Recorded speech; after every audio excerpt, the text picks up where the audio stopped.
explanation of the SIG brace. They wanted it to be more clearly defined, and they wanted a definite answer one way or the other. And I think along with all the shit that's been going on in the past, that was kind of a catalyst that set in motion the reevaluation and uh, reassessment, I guess, for lack of a better term, of the brace and its intended purpose.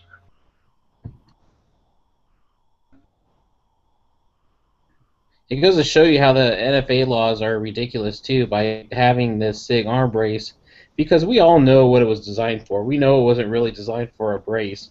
We know what people were going to do with it, but I can't believe how the ATF said, oh, you could use it, you could shoulder it or whatever you want to do with it because it's a brace and however you shoot your gun is on you. And now they're kind of falling back on what they said.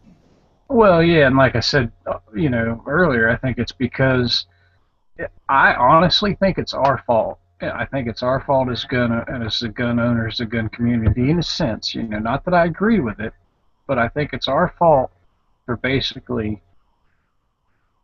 shoving it in the face of the ATF and being like, oh, look what we did. We totally circumvented your SBR law. We don't have to pay a tax stamp, and you know, it was kind of you had all these people making videos and posting shit and really rubbing it in the face of the ATF. Look what we did. Look what we got away with, kind of thing.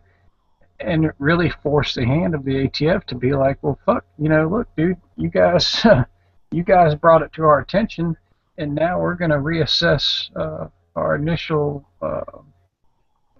stance on it, and here's what we come back with. Well,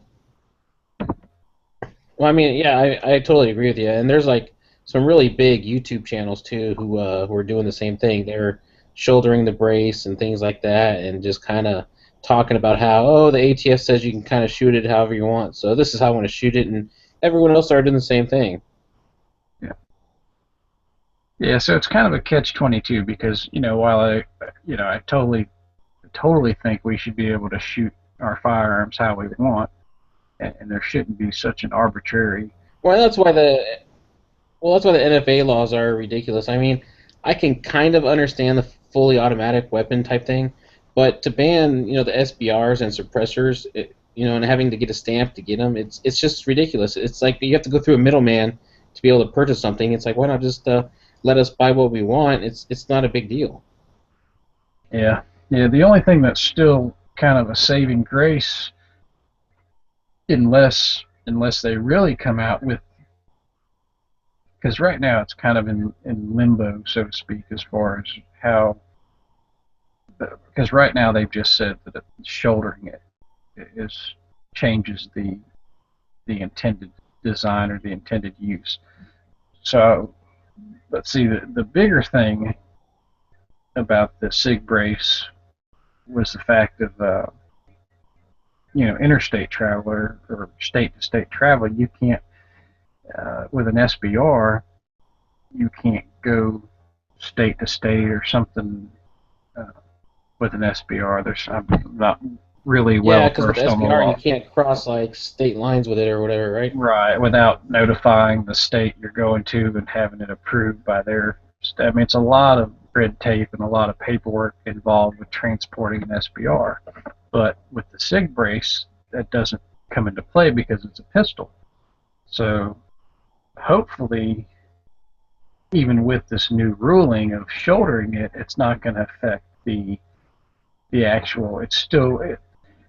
I guess what I'm getting at is hopefully if they won't say if a weapon with a brace on it constitutes an SBR. If you have a brace, it's still a pistol with a pistol brace with a pistol arm brace, versus them saying if you have a firearm with an arm brace with this SB15, it now makes that a SBR, not a pistol with a pistol brace. See what I'm saying? Yeah, so you're saying like they want to totally reclassify the weapon as soon as you put the pistol brace on? That's what I'm worried. That's the only thing I would be worried about is if they did that versus just a kind of an arbitrary. you can't shoulder it kind of law, because that would, because shit, then you'd have to be caught shouldering it, either from a range officer, law enforcement sees you actually holding it, gets physical evidence of you Well, shouldering this I firearm. well, my friend was telling me about how they used to shoulder the this AR-15 pistols with using just a buffer tube, and he said, "Is this going to change the whole thing on the buffer tubes now? Can they not shoulder the buffer tube either?" Well, that's the thing, because yeah, you could definitely shoulder a buffer tube or a receiver extension, and that's, yeah, it wasn't comfortable, but it didn't change the fact that that was still a pistol. So Yeah, and that's why the NFA laws are just it's just stupid. They don't make any sense to me on the SBR laws. yeah, so how are they going to do that? It's still going to be a pistol, but this is where I would be concerned, is if they say any pistol with an SB15 brace now makes that pistol into an SBR, and therefore would fall under the restrictions of a NFA item. Um, so that will be interesting to see if that takes place. Yeah, I'm curious to see what happens. I mean, I have a feeling that the ATF is just going to ban that brace altogether, and it's just really sad because it the SIG brace to me was showing the American public that hey, these SBR laws are that stupid, and so we had to create like this arm brace, quote unquote, just so people can kind of get circumvent it. And we all know that the SIG arm brace was to get around that SBR law in the first place. Well, in a sense, but yeah, but we also should have kind of kept it to ourselves. Oh yeah, definitely. Yeah. A lot of people were flaunting it, and like you said earlier, just going on YouTube making videos saying, "Hey, screw this, screw them. I can have my SPR." Blah blah blah. Yeah, and I mean, you can't, the government can do what it wants, so it only takes so long of someone pushing the issue until they push back and they're like, "Fuck you guys, there you go, it's restricted now." So, you know, it's kind of like I said, it's kind of our own fault in a sense. Um, but hey, it just goes to show you how stupid the government is, how arbitrary these laws are, and how. Well, one of the topics I wanted to talk about, I wanted to talk about the off-body carry and talking about the AR-15 pistols. Now, this is a question I have for you and to anybody else who's listening. When we had the I-594 protest, and we had a lot of guys carrying around their AR-15 pistols with a SIG arm brace. Now, if it's out in the open, isn't that technically flaunting or brandishing your firearm since it's considered a pistol and you're holding it and waving it around? I don't know. I don't know how they would at a Yeah, because protest. I I was don't know like, how well, they would fight. where's your holster for your AR-15 pistol? You know what I mean? Yeah, I guess that's when you could get into the gray area of how laws and like city ordinances and different things like that are written. If it's illegal in that city to have, like for instance here in Georgia, you can have we you have to have a concealed carry permit to open carry or concealed carry, um, but you're also required to have some type of holster. Yeah, see, I thought when you open carry a pistol, the pistol had to be in a holster, or else it's considered brandishing if you're just walking around with your pistol in your hand. Right. So, yeah, that's a good question. So that's why I was wondering, yeah, if the AR-15 pistol is on a sling and walking around with it out in the open, I was like, technically, since that's a pistol, I was just wondering if that would be brandishing or not. Yeah, I guess if like I said, I guess if an officer wanted to push the issue or make an example out of someone, and that whatever city or state had that law or that restriction allowed for it to be prosecuted, then yeah, if you get some asshole cop that just wants to make an example of you. Guess that could definitely happen. So talking about like carrying, I'm sure you've heard by now about the 2-year-old who shot the mom at the Walmart over in Idaho. Yeah, that was retarded.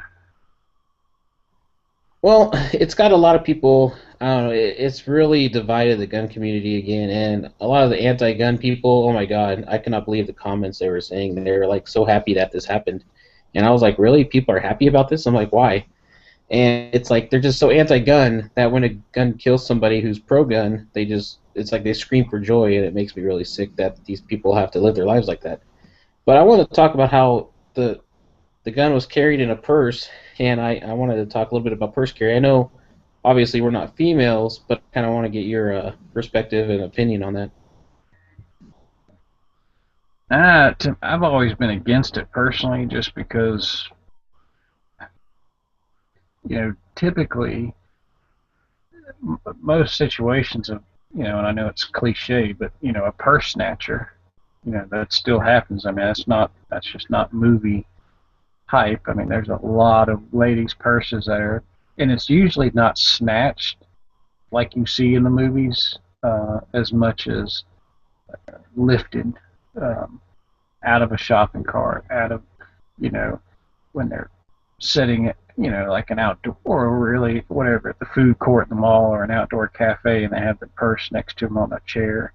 Um, the criminals are very slick, and some of them work in teams, and they're orchestrated to divert attention and snag the purse, or laptop or briefcase or whatever the item is. So to me, having a firearm in a purse or off body, you know, an off body carry like a purse or backpack or anything like that is a bad idea in my opinion. Well, I've always been against like carrying in a bag or something when it's not attached to your body. I mean, for women, I would tell women if you have to purse carry, that better be your last option to conceal carry. I mean, there better be like no other reason that you can't carry a gun. And if you're going to purse carry, don't ever set your purse off your body. Always have it actually attached to you. If you have to set it down or something, then you just totally gone against what I was trying to tell them about off-body carry. But according to this news article, the purse was it was a concealed carry purse, and that's why I'm wondering how this little kid got inside the purse and how he manipulated the purse to open it and actually got a hold of the gun and put his finger in the trigger. Yeah, that's all. I mean, that's the $1 million question. Then, from my understanding, it was a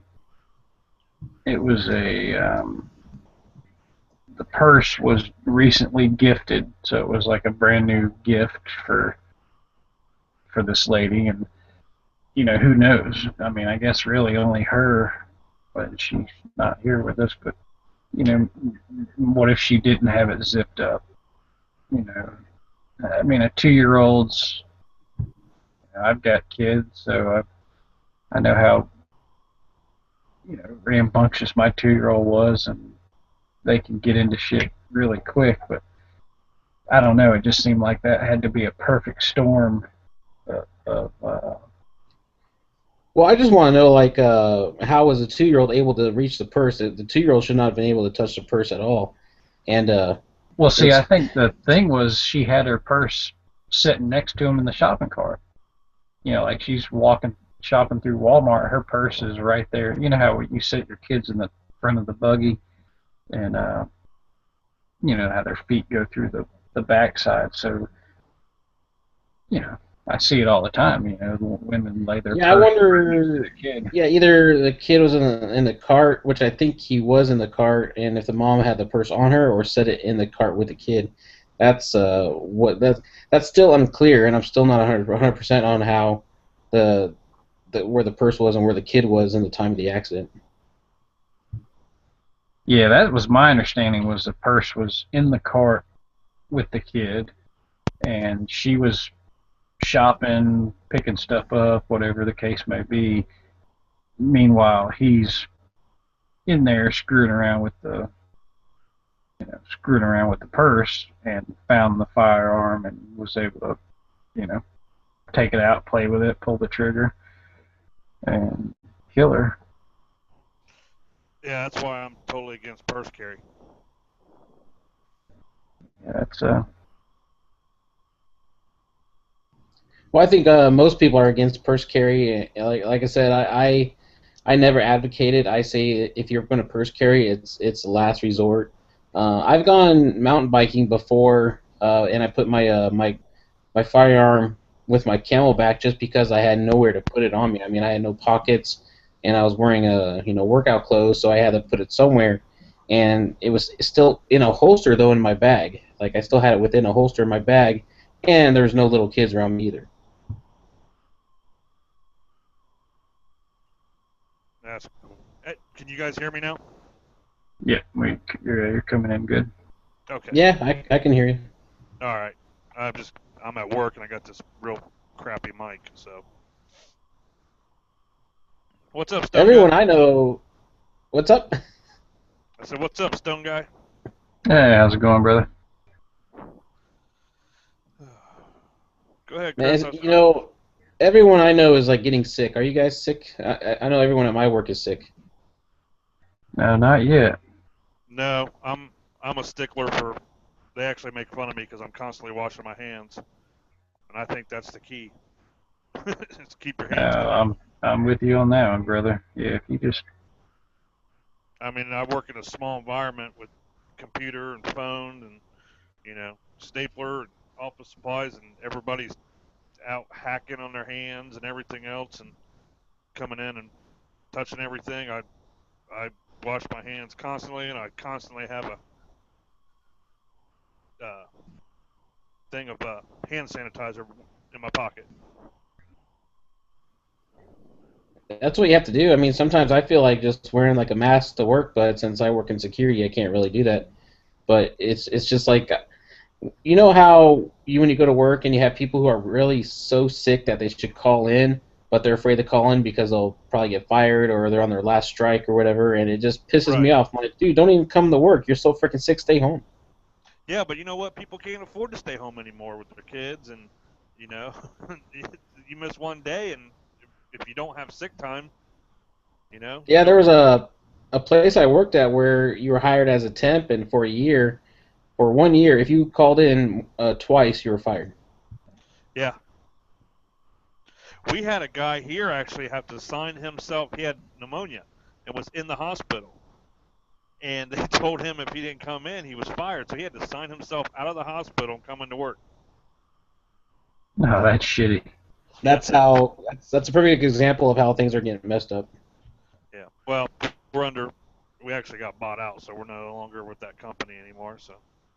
Well, that one company I was working with, when I was a temp there, I had appendicitis back in 2007, and I was a no call, no show because I was in the hospital getting emergency surgery done, and so they tried to fire me. But my uncle, who owns several businesses in the area, called him and said, "Hey, you might not want to fire him because he was going under a life-altering surgery where it was critical to his health." And they said, "You might have a lawsuit on your hands if you fire him," and so they didn't fire me.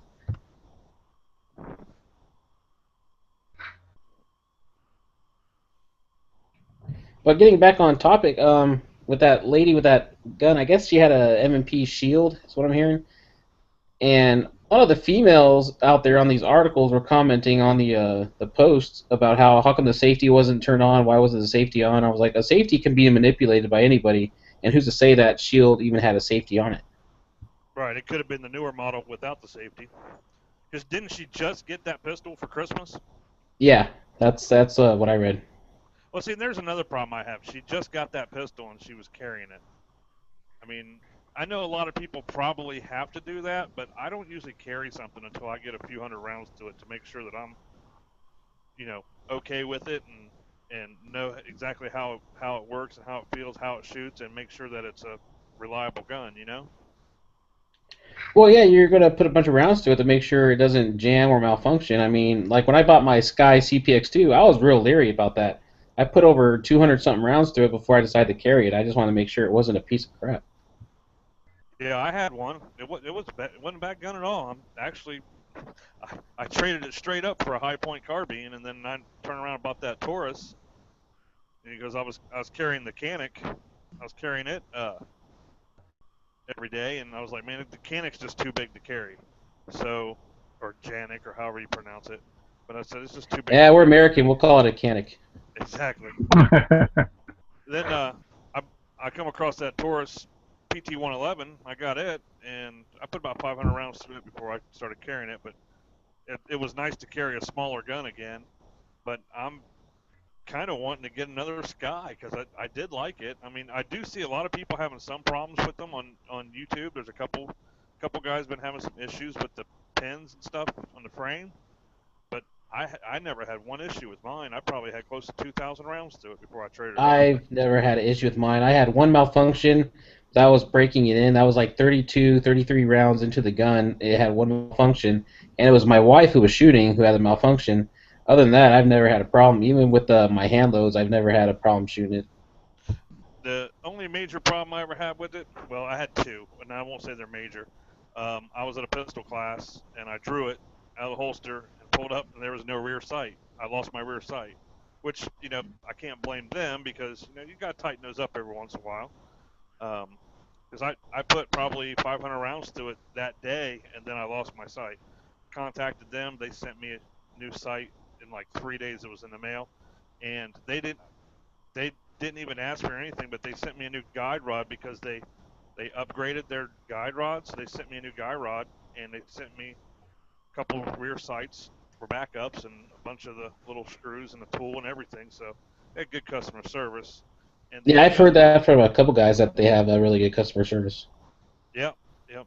And I sent them an email one time, and they sent me all kinds of stuff. I gave it all away on YouTube. Uh, koozies and keychains and pens and all that stuff, all their promotional items. They sent me a whole box of that stuff. But and the only other thing is that I had a high grip and my thumb hit the slide stop or release, slide release, whatever you want to call it, and didn't allow uh, didn't allow it to go into battery properly because of my thumb. And I know as soon as it happened, I knew it was me. So then I just lowered my grip, and after that, I never had any problem with it. But and I'm going to say one or two times I think that I probably, while shooting, engaged the mag release. Well, a complaint I get when I let people shoot my Sky is that they hate that trigger, and I'm like, well, it's a self-defense pistol, not a duty pistol, you know. Right. It's yeah. It's a self-defense pencil, and you're not gonna notice that trigger pull if you need to use it on somebody. You're really not. I No, mean, you're not, and I've gotten pretty accurate with it. I mean, you can see my videos. I can shoot it pretty fairly well. The only gripe I have about the gun is the trigger reset is really long, and I wish it was like if they reduced that by half, that pistol would be an awesome pistol in my opinion. yeah. The reset happened to come all the way out, and I noticed I could not shoot with gloves on either with that pistol. Yeah, it's because of that reset. Yeah, you can't Yeah. get gloves in there. It's ridiculous. But Stone Guy probably doesn't have that problem because he can afford to buy Glocks. I'm Well, I just carry I'm a just a Glock tard, so I can't help it. But I own one y'all are talking Glock, and about I'm considered a Glock card. y'all are talking about this the CPX the Sky. Yeah. Didn't they do a like a second generation of those or something like? Well, yeah. The original ones had some issues, That's and what I thought. Okay. you can tell by the original ones on the grip. They have like uh, horizontal lines on the grip. They really look like a Kel-Tec. They look nothing like the new gun. The newer one, the Generation 2, has more of a stippling look with like finger grooves. Yeah, that's what I thought. So yeah, I've heard the second generations they got everything, all the kinks worked out. Well, and the Sky, it's very underrated. I mean, people are like, "Oh, it's a $250 gun." They think it's crap. I'm like, dude, it's a steal for that price, in my opinion. Well, hell, that's just like the Canic. Canics are $300 and they're phenomenal. I mean, The that's mechanics, from what I've seen, have gone up in price. Can anyone else concur that? I've seen them going for almost $400 now. Well, at the gun shops and stuff, they seem to go a little bit more. But I got mine from J&G Sales for $299. See, and that's a really good deal. I mean, even after you pay shipping and your dealer transfers, I mean, you're still under $400, and that, to me, for that gun, I would like to own one. It's just I have other guns I want to buy, so it's just not in the cards right now. I mean, for concealed carry, I carry the Sky, and then I also carry my Glock 19 in the wintertime, and those are pretty much my two primary pistols. Hey, Stone Guy, I put a link in the internal of the original, and then I'll post one of the second generation, and you can see okay. Cool. you'll Yeah. be able to see the differences between them. Yeah, and if Uh, anyone is listening who watches my videos, mine is the Gen 2 version, so just buyer beware. Just make sure you get the Gen 2 one. so that's a single. That's a single stack too, right? No, it's double stack. Oh, it is a double stack. Okay. Yeah, it's 10+1. Yeah, for being a gun for 10+1, it's pretty compact. I mean, it's a very comfortable gun to carry. I carry it like all the time, and I find myself carrying it more than my Glock 19, so that goes without saying. Oh wow. Yeah, the second generation even looks better. Yeah, it looks a lot better. Now, I picked up that Taurus PT-111 Millennium G2, the new generation of those that just came out like last year or something. They introduced them at SHOT Show last year, I think. I'm not positive, but and it's been getting a lot of good reviews over the Millennium Pro. Remember the Millennium Pros that Taurus made a few years ago? Um, it's been getting pretty good reviews, and I really like it. And it's 12+1 double stack, and it almost, I mean, it really reminds me of the Smith and Wesson Shield. I mean, it's about the same size, just a little bit thicker. Not, you know, good carry gun for someone like me on a budget. That's always my thing. I'm on a budget constantly when it comes to firearms because, I'm on a budget of I have to save money for about a year to be able to buy the gun I want to buy. well, my thing is I see something that I want, so I start saving money, and then I come across something cheaper, so I go ahead and buy that. And then I'm like, damn, I still See, want that's why that. I hide the money from myself. I always give it to like my wife to put away, and then I tell her, I'm like, all right, I'm saving it for this gun and this gun only, so don't let me have the money until I want to go buy that gun. Oh shit, that would never work in my house. My wife would go spend that shit. She'd be like, "You don't need any more guns." Well, see, my wife, she's saving up for a gun right now too, so it's all relative for us. We're both saving up for firearms. Oh, man, you're lucky.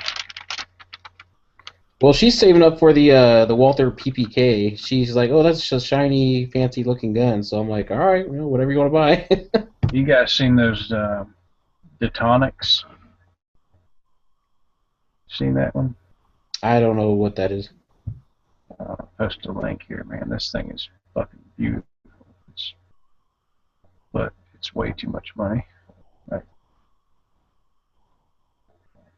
Well, I'm currently saving up for a lever action 357. That's my next purchase. Yeah, that'd be nice. Well, I reload 357, and I only have one pistol that shoots 357, so I need something else to use. And I got you know, all summer long that I want to go and play with other stuff at the shooting range, so I need something else than 357. So check that out, or that link I just posted, and let it scroll through a little bit. It gives you a little scroll, but man, that thing is beautiful. But it's you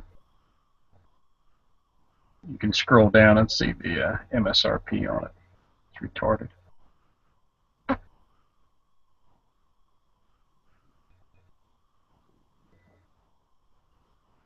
Ah, I can't see it because I'm blocked. It's got it blocked for weapon sales. Oh, it's your work. Yeah. I can do like Google searches and stuff. What is it though?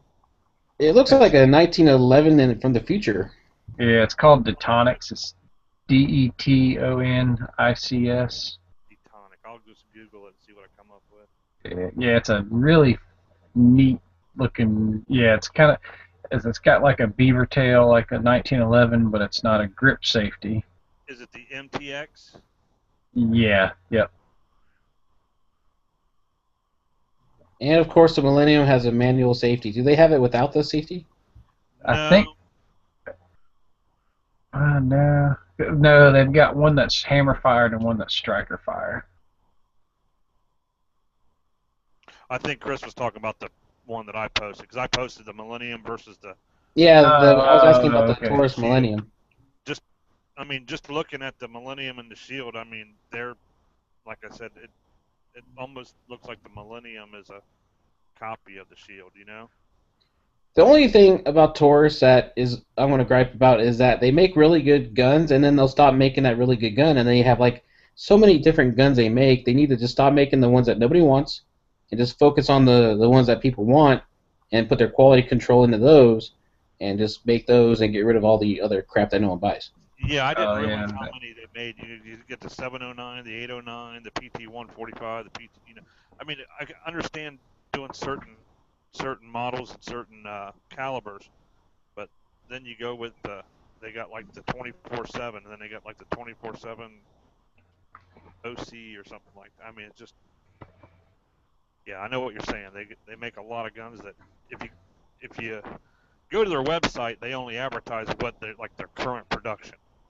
But if you go to a gun shop and you see what they made last year, and then they got last year's models and the new models, you're like, whoa, there's 20 different Tauruses here. Yeah, it's like they're reinventing the wheel every year. It's like just stick with what you guys are selling and stick with those and put your quality control into those and get rid of the crap that no one's buying. Now, since I couldn't see that, what's the price point on the MTX here, Stone Guy? MSRP is 1,500. Oh, okay. Well, I need to start looking at something else then. Yeah, it's That's it's if that's what you want to buy though. I mean, I tell people, hey, don't let me be in the way of criticizing. 'Cause I made fun of my brother. He bought that Savage 10T and put that burst eliminator scope on there, and I was like, yeah, hey, whatever you want to spend your money on, you're a grown ass man. You do whatever you want. yeah, it's just That looked like a badass scope, though, man. You guys look like you were having fun out there. Dude, that thing is like I felt dumb shooting it. I was like, what the hell? Like this thing is smarter than me. what kind of scope was it? It's the Burris 3 Eliminator. It's like a full-blown computerized scope. All you gotta do is point at your target. You can program the ammo you have for it. It gives you a chart, and you program the ammo for it. And Is you that just range your target, and it puts it has a dot that lights up, and you just put the dot on where you're yeah, aiming. is that the scope that's kind of box shaped, like a Uh, I like a guess it's big kind of. box? It's not. It actually doesn't look that bad, really. It's freaking heavy. Is what the problem is. It's definitely a range toy for sure. And he put it on the Savage Model 10T that he got. He got that from Cabela's, and it also adjusts for your angle of your I don't know how the hell they call it, where you're aiming low or like your trajectory. If you're aiming in a valley or you're aiming up on top of a hill, it'll adjust the trajectory of the angle for you too as well. Yeah, that's crazy. I mean, It tells you the wind also. It tells you wind speed and everything. that's for someone like me that I've been a iron sights guy forever. I hardly ever use any optics, and someone like me trying to go long range, which I've never had a reason to go long range. I don't do any type of long range hunting or anything like that. But if I were to go out west and hunt or something like that in the open plains or whatever, that would be something that I would want to invest in, something like that, because you know I'm not knowledgeable when it comes to adjusting your windage and your range and all that stuff when it comes to you know shooting long range like that. Longest I've ever shot was 1,000 yards, and that was on a 1,000 yard range. Well, we went and shot that. We went and shot it at 500 yards, but he videotaped it, put it on his channel. But it made it look easy. It was like ridiculous how easy it was to shoot at 500 yards. All you gotta do is program the ammo, put the little dot in where it tells you to put it, and just pull the trigger. Yeah, on your video, you were shooting at what, like 370 some yards or something like that? It was like 370, 380, something like Yeah. that, and it was the first time I ever used it, and I was like, wow, this is pretty crazy. Yeah, first shot too. Ding. Now, what's that thing cost? What I mean, what's the? It was I want to say around 1400. Oh, okay. Well, hell, that's not comparatively because they've got that tracking point system. They debuted at Shop either last year or year before last, but it's tracking point, which is really similar to what you've described so far. Obviously, it's got to be a little more technology because that thing's like 8 grand. That tracking point system, but it does the same thing. It doesn't allow you to shoot like you. I think you press the trigger, and then once you have it aligned, it kind of gives you a target lock. Once it aligns and like turns red, then it allows the trigger to go off or allows the round to go off until you could pull the trigger all day and it's not going to fire until you lined up that shot and it's right where it needs to be, and then it allows you to pull the trigger. Crazy. Well, we're gonna make more videos with that here in probably about March or April, and because I want to do some really long range shooting, we want to get it out to maybe 700 yards with it, and just see what we can do with it.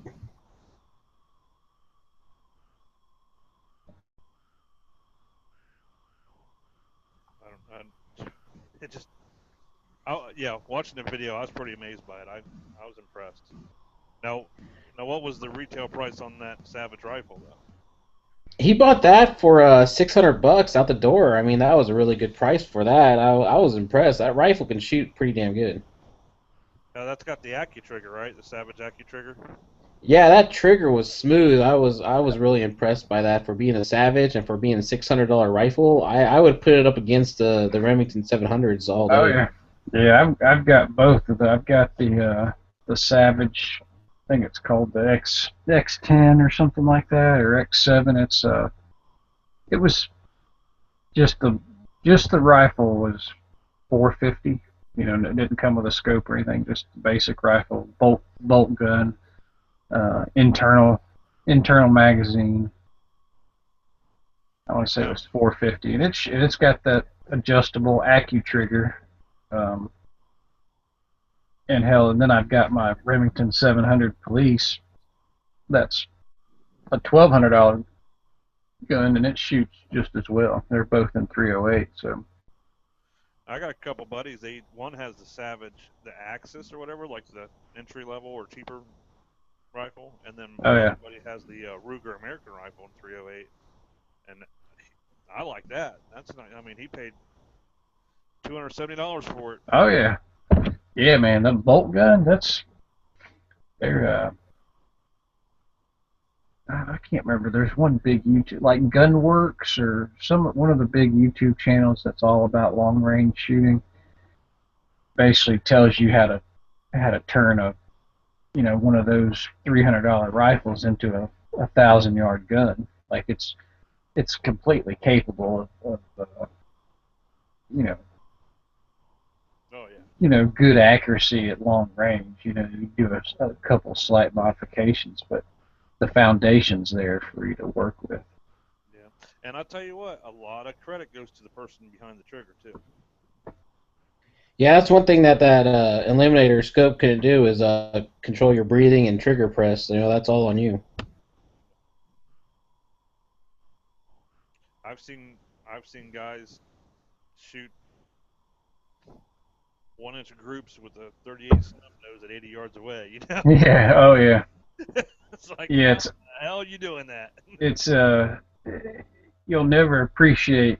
I've been fortunate enough to have friends with a lot more money than myself that have $7,000-8,000 rifles. The one's got a Zeiss optic, one's got a Swarovski. Just, I mean, the best scopes money can buy. But on one of like a integrated chassis, like what the hell's that? The that John McQuay 48. The fuck is? Oh, Jesus, driving me nuts. Well, it's like you could have the best 1911 railgun for competition, but if you don't know how to shoot, not a very good Where shot. exactly? 48. What's that? You watch him. It's like 4851 tactical, or it's John McQuay. He does that mail call Mondays. Oh, okay, yeah, I know who that is. 40, 41, Put up 58 that channel. tactical. Yeah. Anyway, he's a cool dude, but he does all that long range competition shooting. Anyway, like I said, I've been able to shoot some of those rifles, and shit, it doesn't matter how good the rifle is if your heart's racing and or you're shaky and this crosshairs are dancing all around. You just yeah, it doesn't really matter how good a gun it is. I still think about getting into competition. I just need to do it. It's just I don't know. I just don't know if I have the time or not to want to go do it that bad. When I was in high school, and we actually had a rifle team that wasn't it was affiliated uh, with the school district, but not the school. If you understand what I mean. You had to live in that school district to be a member on the team, but it wasn't a school function rifle team. You know that? Understand? Yeah, I got you. Okay. But we shot at a conservation club, and then in the wintertime we shot at an indoor pistol range, and we were small bore rifle, and after so long, you move up in stages, and then you go up, you get into the M1 Grants. We go up to I don't know if you guys ever heard of Camp Perry up near Lake Erie in Ohio. That's a big competition range up there for the civilian marksman's program, and that was a lot of fun back in the day. But other than that, that's I got like a gold medal in the junior division or whatever when I was a kid, and that My dad was telling me about some high school competition he was in where he won an M1 Grand, and they actually mailed it to him, and he went to go pick it up at the post office, and that was it. He yeah was like, yeah "Yeah, those days are gone." Oh yeah yeah. that was the civilian marksman program, which they still have it. Um, 504 Dirt Dart. You guys familiar with his channel? Yeah. Yeah. Yes, He's I am. cool. He does the Friday Fix or whatever. Check out his channel and go back a month or two maybe, and go back and look. He does an unboxing of his M1 Grand that he got through the civilian marksman program. You got Hell to join. yeah, that's I sweet. used to own an M1, but it just got too expensive to shoot, so I sold it. About probably about back in 2007 is when I sold mine. How many times you bang your head against the wall for that one? And not as much as I banged my head against the wall for selling my Norinco Type 56S pre-ban AK. Oh man. Yeah, Oh there's jeez. been several things that I've sold that I'm like, man, I should have never done that. But that's the thing with firearms, though. You have a cabinet or a safe with some firearms in it, and you get behind on some bills, or something comes up unexpected, and you can sell one real quick and make get the money to pay, and then you're like, oh, I'll just buy it, get it back, or I'll get another one later down the road. And most of the time, you don't do it. Then you say, oh, Yeah. Yeah. Damn. man. Hindsight's a bitch when it comes to firearms. Yeah, because I had an XD40 Springfield um, back in 2002 when they first were introduced. Now mine actually said HS 2000 on it because that was the company that made them over in Croatia before Springfield slapped their That was name on it. back when they were affordable. I paid 350 for it brand new. Yeah, or 325. It was 325. It was close to 350 with the tax and everything. It was like 340 at the door. But yeah, on one side it said HS 2000 made in Croatia, and on the other side it had a imported by Springfield Armory. It didn't say XD on it or anything, but it was the same damn gun. Yeah, and then Springfield slapped their name on it and charged them more money, and then that's the Raised end the of price that. $200. Yep. But I got rid of it, and I wish I would have never got rid of it because that was one gun that I did like. And a lot of my buddies, when I worked at the sheriff's office, they end up because they basically, as long as you qualified with it, you could carry it. They didn't have issued guns back then, so a lot of them switched out and went to that XD model for a while. But the only problem was back then was hard to find holsters for them. Nobody was making holsters for them except for how do you pronounce it, Bianchi or whatever. They were Yep. they were, they were about the only ones making holsters for it, and you had to get that triple retention. Yeah, my brother works for a sheriff's office, and they have to carry triple retention holsters, and I'm just like, wow, I thought I had it bad for my job. Yep. Yep. Level 3 with the freaking thumb cap. It's so retarded. Yeah, a thumb cap on a striker fired gun. Yeah, but back in the day, man, we had guys carry. It was crazy to see what people carried because everyone carried something different. Back in like 2009, they got a grant and they actually got M&P 40s across the board for everybody. So then, the weapons were supplied. But before, you could, as long as you qualified with it, you could carry it. So I had a sergeant that carried a Ruger P95. I had another sergeant that carried a Beretta 92. Then there was a corporal, I think he was. He carried a Ruger. Um, Basically, it was like a P95, but it was in 45. I don't know what model that is. If you guys know, like is it the Ruger K45 or something like that? Or Yep. Yeah, I know where it's come out. yeah, okay, I'm not sure exactly what it is. But then you had a lot of guys carrying the Glock 17s, and then a lot of guys still carried the old 5906 Smith and Wessons. There was a lot of guys that carried those, and then of course a couple guys were carrying the XDs. So we even had a probation officer that carried a man, I think it was a Ruger, one of the GPs, 357 revolver with like a 6-inch barrel. Oh yeah, GP 100. Yeah, GP 100. He carried a GP 100 stainless. I As mean, probation officer. that's a big old heavy gun to carry around. Yeah, and he carried it, and it almost looked like, not quite, but it was big enough holster. It looked like it was almost like a cowboy rig, that hung Yeah. down real low on his hip. So that was pretty interesting to see all the different types of guns everyone was carrying. Now it seems like they just carry whatever they're issued. You know what I mean? Yeah. They were issued MPs, and they carried those. I really like that M&P 40. That's one of the only 40 cals I shot where I'm like, hey, this is actually not that bad. One of the best 40 cals I've ever shot was the Beretta PX4. Oh, the storms. Yeah. Yeah, that thing shooting a 40 caliber was like shooting a 22, man. I mean, it just was smooth. My buddy has one, and I really like it, but they're kind of big, though. You know what I mean? Yeah, they're thick, like bulky. Yeah. But yeah, I think that rotating barrel system has something to do with it eats up a lot of the recoil. Yeah. Excuse me. It shoots nice. I know that much. But I've got the M&P 9, and if you could have like a 1911 feeling trigger and an M&P, it would be the perfect gun because the ergonomics of those M&Ps are perfect, but their triggers just suck.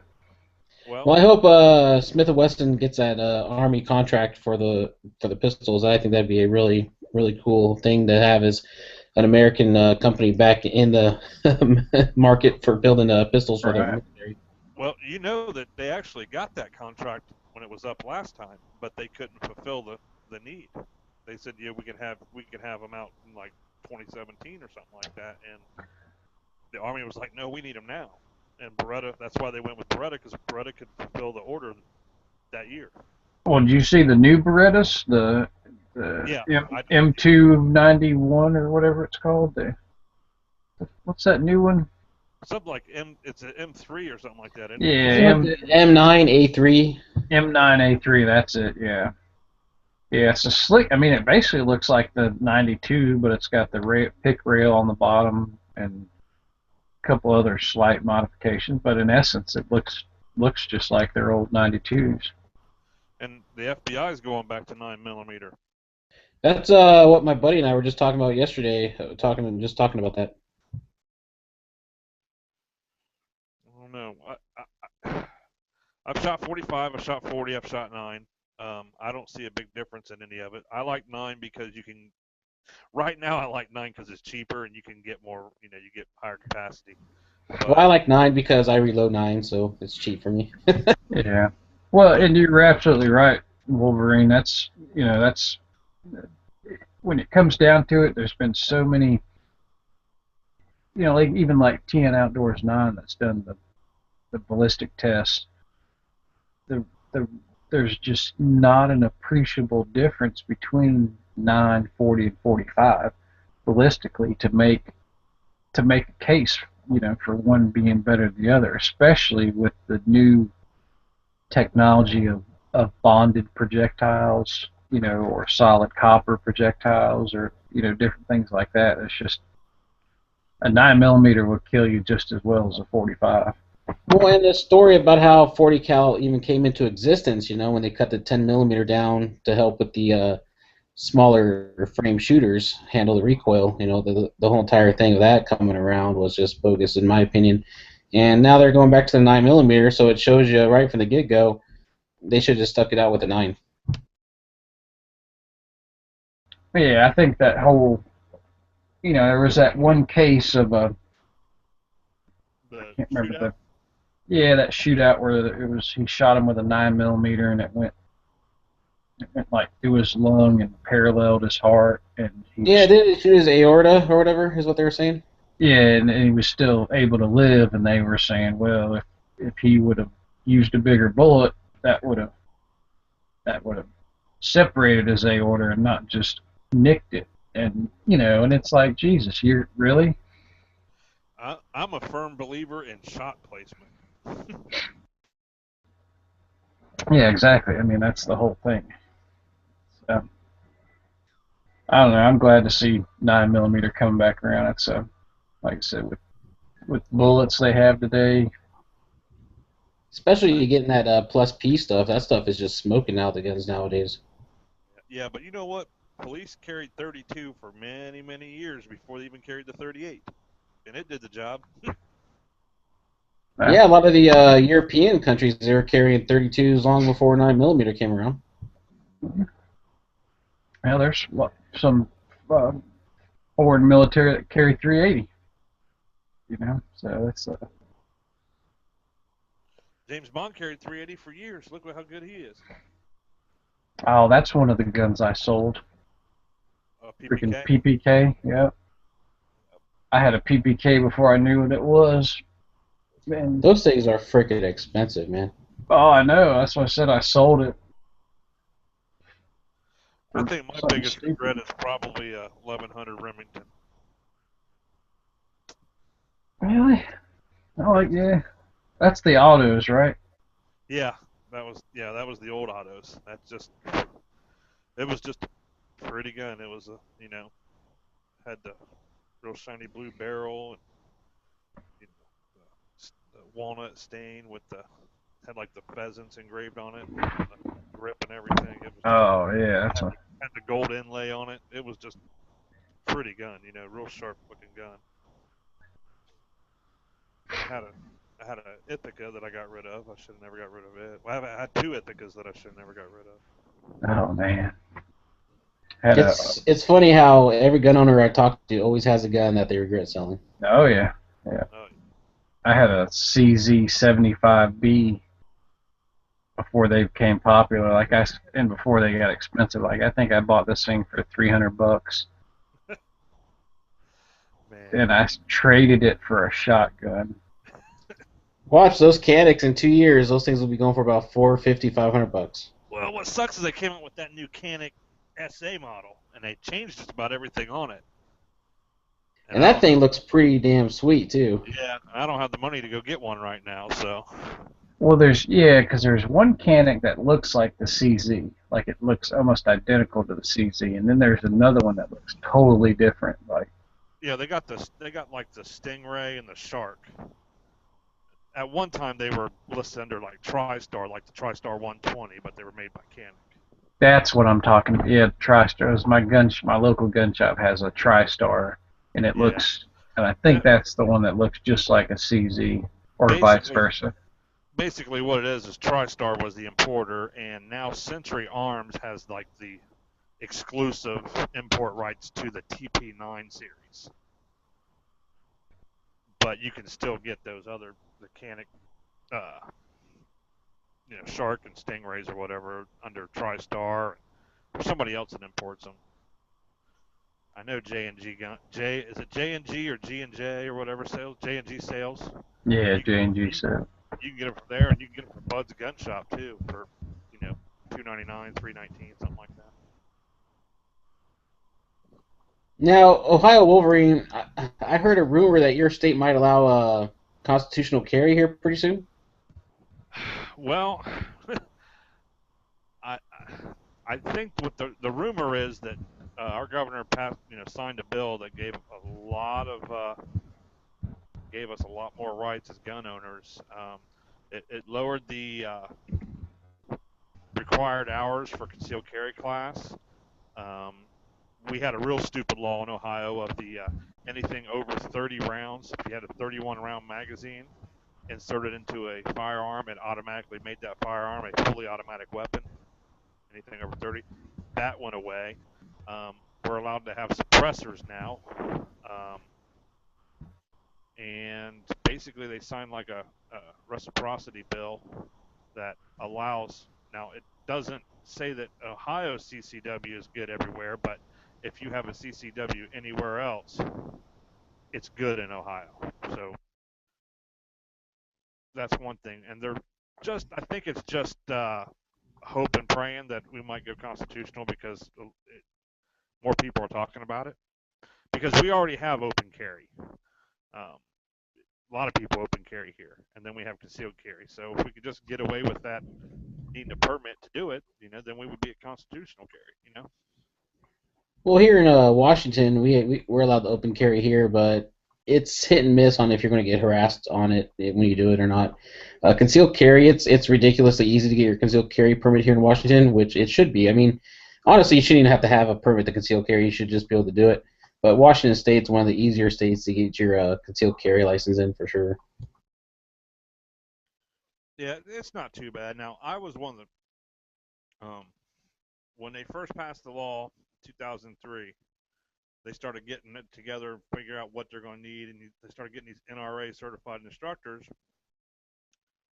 We had one right down the road from us, and he came into the sheriff's office to get registered and all that stuff, and he passed out cards, and he said he would give a deal to anybody from the sheriff's office that wanted to go ahead and get it, because at the time, a lot of people didn't know that if you were a certified officer, you didn't need a concealed carry permit to carry off duty or whatever. But we had a lot of, at the time I was a jail deputy, so I was considered corrections. So um, basically, me and a few other guys, we decided to go take his class, and I think he only charged us $25 because we were law enforcement and just giving us a deal. And now that's what $100. Most people charge 75 to $100 for that now. So we went out to his class, and we had his class, and we had all of our paperwork and everything ready to go before the law ever went into effect. And when the law went into effect on, I think, April 4th, 2004, um, we, we were ready to go. And my buddy, who was the actual what they call a CCW officer, he's the one that actually issues your permits and all that stuff and does all the prints your card out.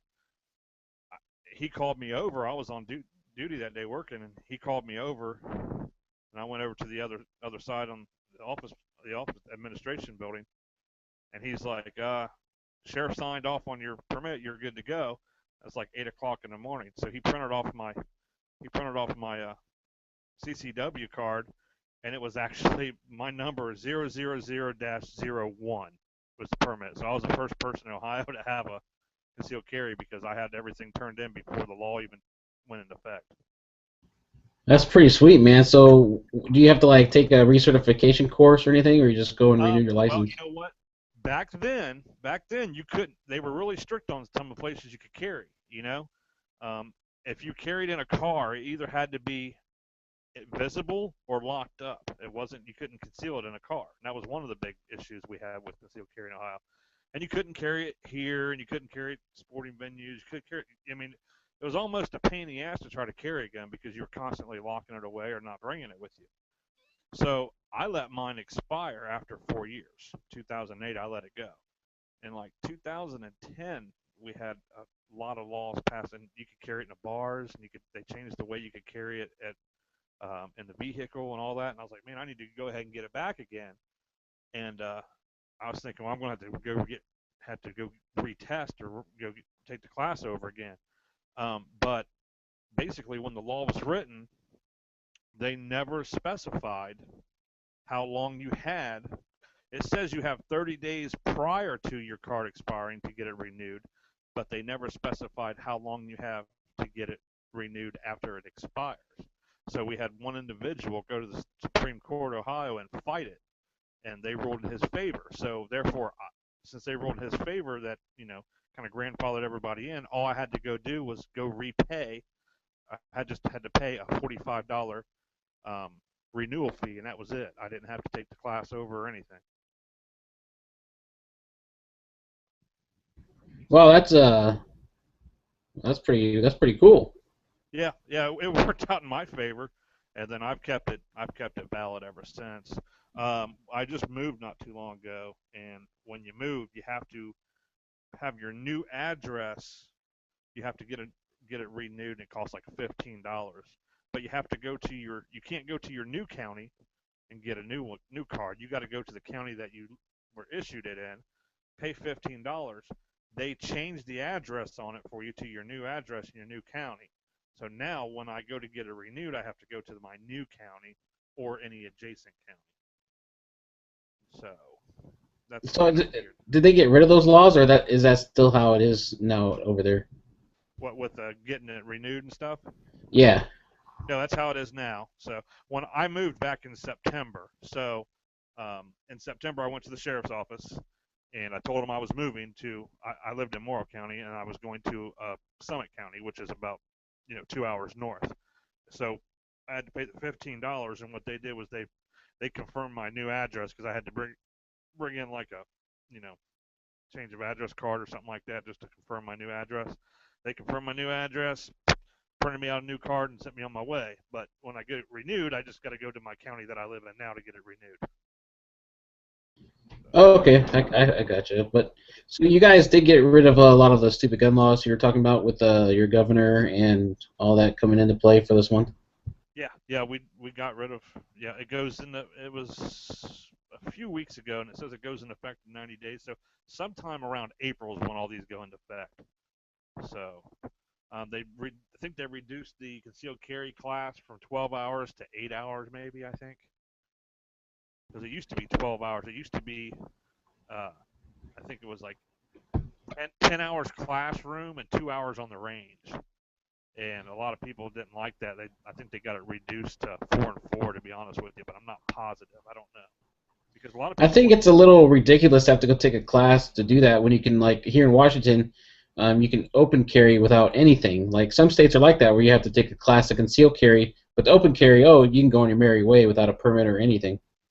That's the way Ohio is. It's you have to have it. You got to take the class to conceal carry, but the Yeah, open that doesn't make carry. any sense. Yeah. I don't know. Maybe I'm just stretching here, but maybe it's because you're allowed to carry them in a vehicle with the concealed carry permit. Without, it has to be unloaded, and ammunition has to be locked away separately in a different compartment of the car. If you don't have a concealed carry permit. Um, Yeah, here, if you don't have a concealed carry permit, you can't have any loaded firearm in your car, period. Yeah, you can't have here. You have to have the ammunition in a separate compartment. Like if your gun's in your trunk, your ammo better be in your glove box. Oh wow, that's a little crazy. Yeah, yeah. You can't have a box of ammo laying next to an empty gun in your trunk. Yeah, I don't because know. we all know the criminals follow those rules. You know what I mean? Yeah, exactly. Yeah.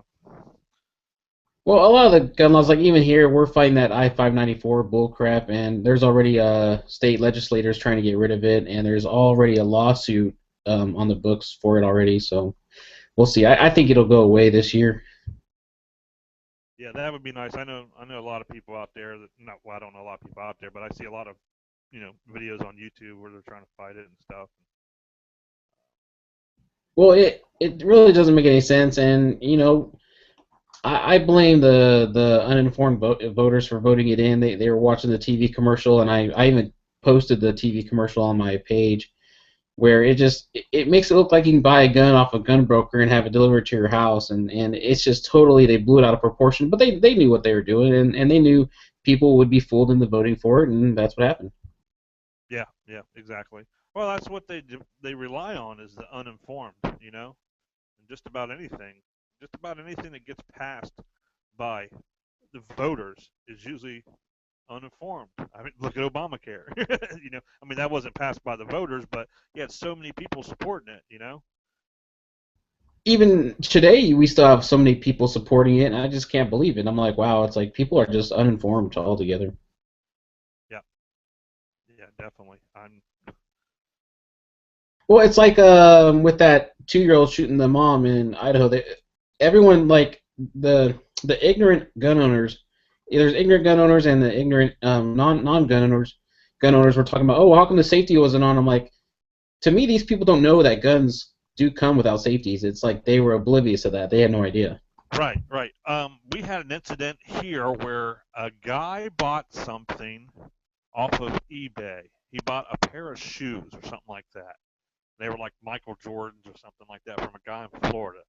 The guy threw the shoes in a box, wrapped them up, sent them out, Federal Express or whatever. When the guy opened the package, he pulled the shoes out, and underneath like that I don't know, like the crinkly paper, like gift wrapping paper stuff that's in like with the shoes. Yeah, yeah. Underneath that was a loaded 38 snub nose, and the news reported on it that guy ordered shoes and got a gun. It was a mistake. The guy that shipped you know the gun out, it was his mistake and his bad, and it was very irresponsible.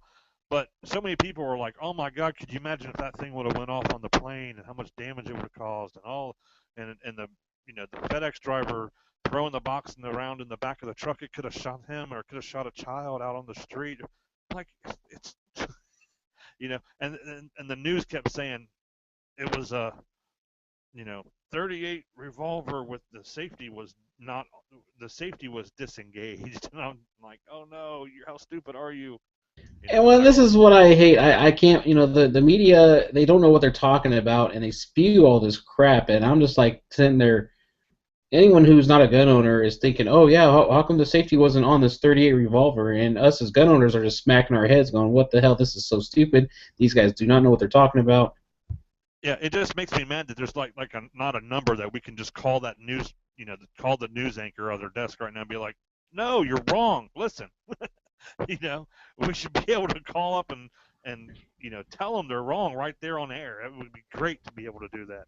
Well, there's explosives and stuff get handled in the mail all the time, and there's even just like for shooters like us, ammunition goes through the mail, reloading powder goes through the mail, firearms go through the mail, and then military grade stuff goes. I mean, it gets shipped too, just as much as anything else. How do you think these demolition companies get their stuff to demolish these buildings? It's got to be shipped from one place to another somehow. So it either comes from a shipping company like UPS or DHL or some private company, you know what I mean, like a private trucking company, but it still gets shipped on the streets every day. But Well, hell, I told my buddy, I was like, it's like this, these people talk about, oh, the gun could have went off, but yeah, these same people are filling up their gas tanks while they're smoking a cigarette. You know what I mean? right. Well, just was it last summer or summer before last? Right here in Columbus, where I'm at now, we had a train derail, and it was full of like some type of alcohol, uh, acetone type thing. I mean, it exploded. It lit the whole city up, and it derailed right in the middle of town. So a train coming through town had more potential to to maim and kill and wound than a gun bouncing around in a box of shoes on the airplane. And that's the anti-gun crowd, and they really don't know what they're talking about when it comes to firearms. I can't believe how, like, it's that one article where it showed in Chicago how it showed like it was trying to point out a bayonet attachment, and they're pointing to the sling swivel on the AR. It's just like they have no idea what they're talking about. Yeah. Well, I like the video when they asked the lady. He asked the lady about it's got a barrel shroud. Since it has a barrel shroud, it's illegal. Can you explain to me what a barrel shroud is? And she's like, is it the shoulder thingy that flips up? She didn't even know, and she's the one that wrote the bill. She don't Yeah, know what a that's barrel. yeah. Somebody's giving her money to ban it, and she doesn't know what the hell it is. That's all that is Yeah. really. Yep. Somebody Well, wrote that, and she signed her name to it. You think if you're going to sign your name to something, you might want to know what's in it before you just take the money and run.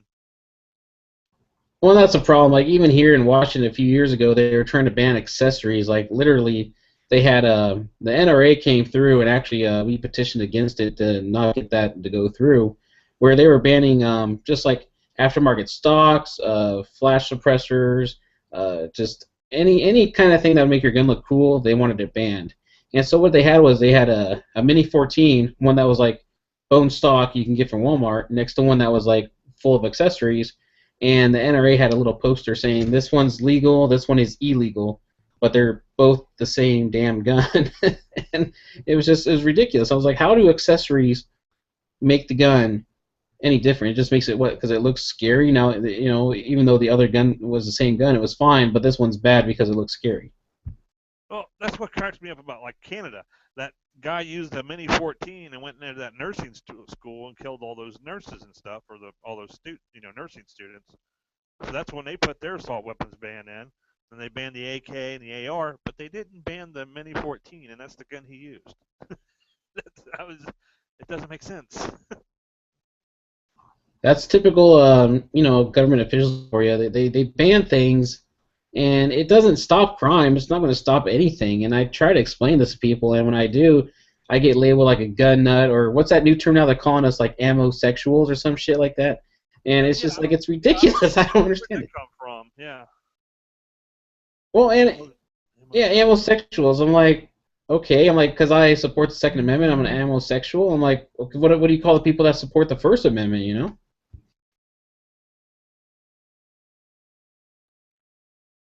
Yeah, I don't know.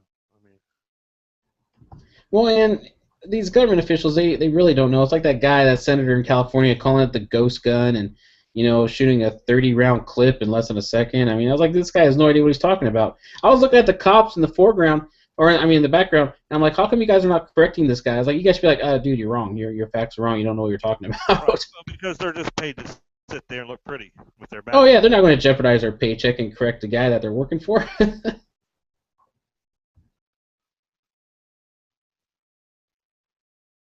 Yeah, there's I don't know, man. It's just ridiculous how uh, the anti-gun crowd is, and they just keep wanting to pass guns, and or the gun laws.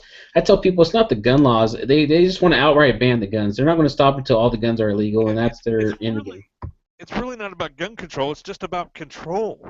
you know, if you ask me, it's not about gun control. It's just about control. They want to control everything we do. Well, it's like Florida was like what the first state to allow concealed carry in that state, and people were saying that there's going to be gunfights in the street. It's going to be like World War III in Florida, and Oh look yeah, at it, Wild it's Wild fine. West. You know Yeah, they were that. talking about it just being crazy, and now look at how many states allow concealed carry, and there's like 4 states now that allow constitutional carry. Yeah. There's only what 2 states that don't allow concealed carry right now, right? Or are we down to all of them allowing it some way or another? I don't know. I I think we're mean, down to Illinois and New Jersey are the hardest ones to get a permit in. Yeah, Illinois California is was not as hard as it used to be, but I hear it's still pretty hard for the people that live down there. like the last one to go about this because there's going to be, wild west and people getting shot over, altercations on traffic, you know, road rage and everything, and it hasn't happened. It hasn't happened in any of the other states either. Yeah, Sure, I there mean, are some dumbasses out there that do things stupid, but there's also dumbasses that do things with baseball bats. There's dumbasses that do things with hatchets. There's dumbasses that do things with, you know, golf clubs. you know. oh yeah, I tell people there's people driving cars out who probably shouldn't be driving a car, period. And there's gun owners who probably shouldn't own a gun. Right.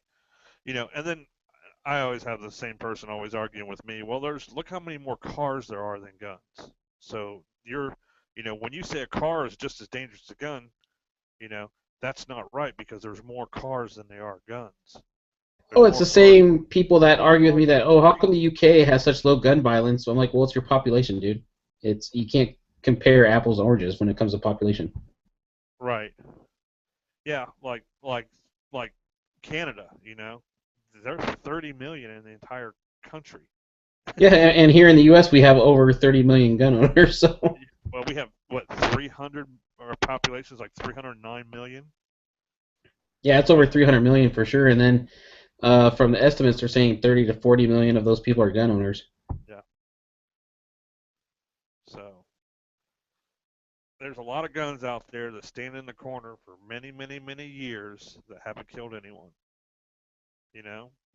Well, it's they were comparing the like this one guy was trying to tell me about how all the homicides are there was like over 40,000 people killed by guns last year, and I'm like, well, if you take away self-defense shootings and suicides, then you're pretty much left with a really low number, and it's just it's ridiculous how these people are saying, well, it's 40,000. I'm like, okay, 40,000 compared to 40 million gun owners, that's less than 1% of gun owners committing these crimes. And that also includes the police that shoot and kill people. Exactly, and that's what I told them too. And but the anti-gunners, they don't want to hear that. No. Well, they don't like facts.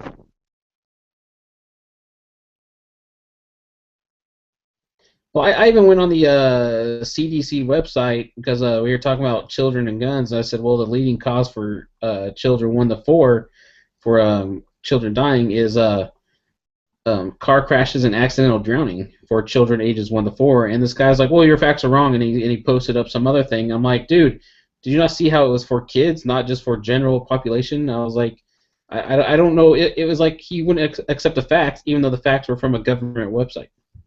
Right. I noticed something on Fox News one day. They ran a poll or something or some type of stats for some type of deaths or whatever, and they compared one to another. But then you looked at it, and in real small print, it was juvenile deaths.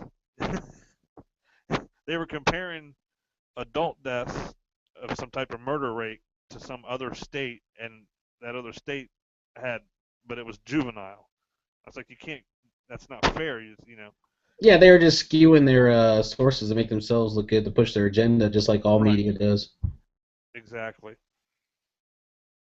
But they throw it up there on the screen real quick, and you read it, and you're like, oh yeah. But then at the bottom, you're like, oh wait, that says juvenile. It doesn't say adult. But a lot of people are too stupid to notice that, and they'll just follow and be like, oh yeah, the media said it's true, so it must be true, and I'm not going to question it. Right. It's like people today are too lazy to look up any facts, and when you present them with the facts, if they didn't hear it from MSNBC or Fox News or CNN, then I'm full of crap, obviously. So. Well, I hate when I get in an argument with somebody and they say, well, we'll look it up. Well, provide me with the facts. Give me a link or something. Show me something. Where are you getting your information? Well, if you're too lazy to look it up, well, if you're too lazy to back it up, then how can I trust what you're saying is true? If you give me the link or tell me what website, I will gladly go, but I'm not going to sit here and search for it to, justify your argument. Well, I'll debate anti-gunners a little bit, but when they start getting into their little rant and they start cursing at me and stuff, the debate's over at that point. And there was this one Right. lady I was debating, and she was getting all belligerent with me, And I just stopped talking to her. I was like, look, I'm done talking. I'm not going to change your opinion, so I'm just going to walk away. And she like was saying something like she said something to the tune of like, oh well, I win. You gunners can you provide your facts or whatever. I was like, no, I'm just done arguing. I'm not going to waste my time. I got other things better to do.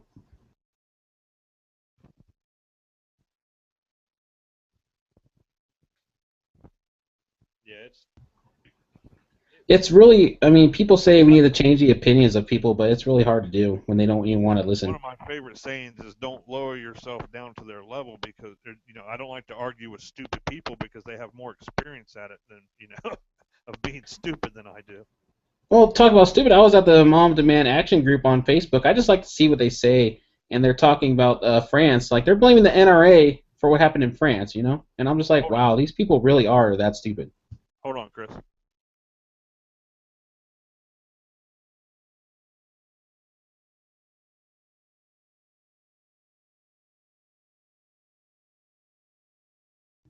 And for the viewers listening, if you guys get a chance, go over to the Mom Demand Action group on Facebook and just read what these people are saying. I mean, these are the same people who want to take away your gun rights. And if you go and listen to what they're saying, or just read what they're saying, it's really, really sad at how they really don't understand anything about guns. I mean,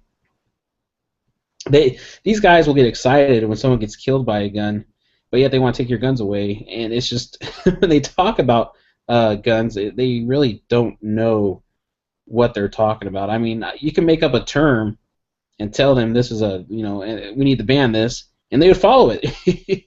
You can make up um, some automatic bullet loading device, like, oh, it's a fully automatic bullet loading device, and it allows you to load your bullets really fast, and all it is like a like those 30 round magazine adapters that allow you to load the stripper clips fast, and you could call it some evil name like a bullet loading device, and they'll be like, oh, we need to ban that, and you can tell them that, and they'll want to ban it because Yeah, they don't know what you're talking about.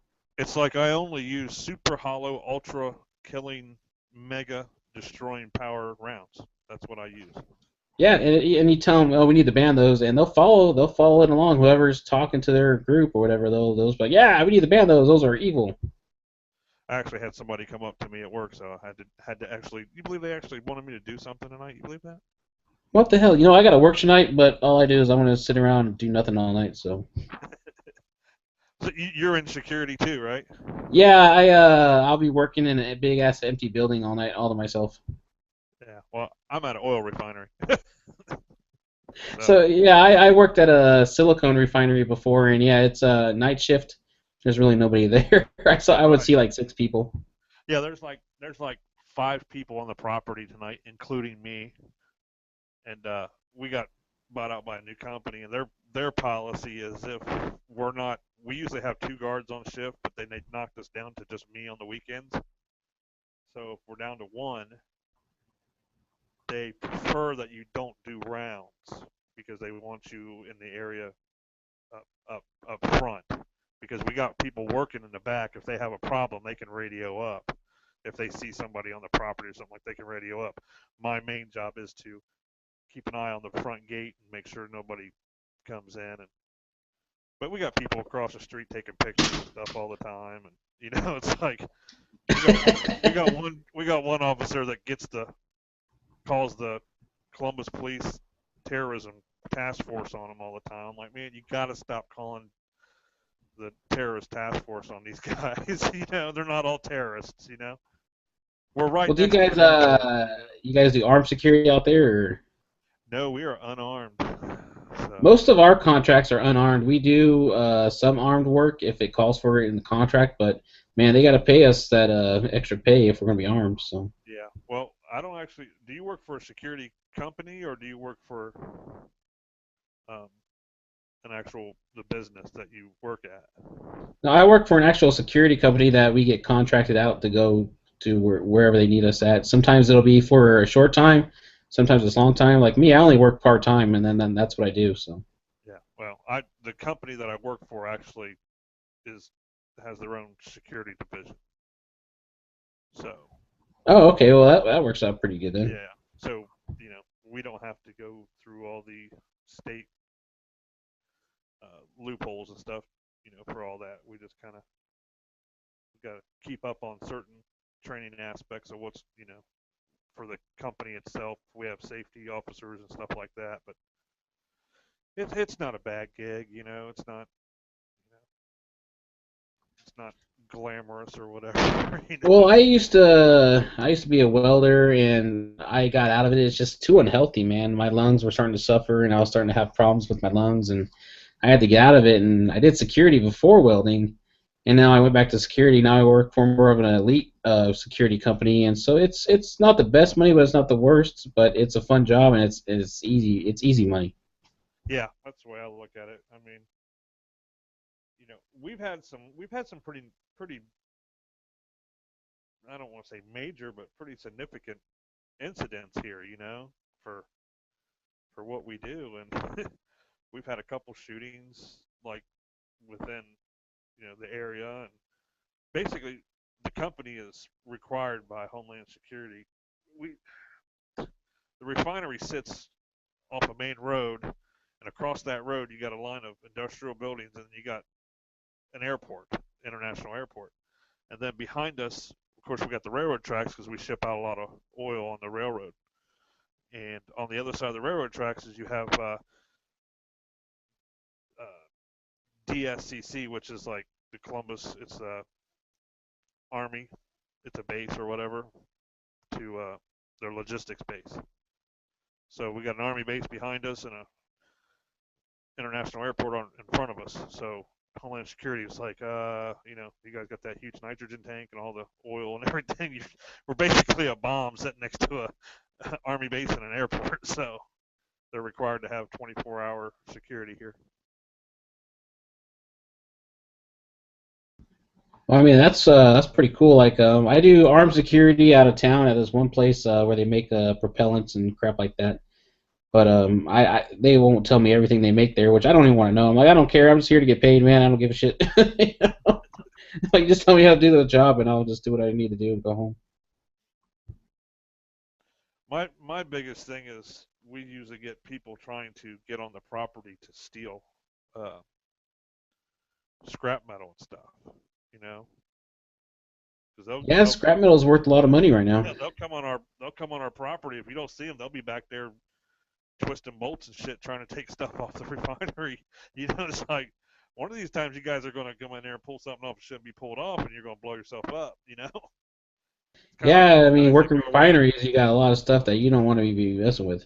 Yeah, well, we've had a lot of people in this area like jump the fence on like the substations for the electric company and try to steal stuff from there and get fucking electrocuted, man.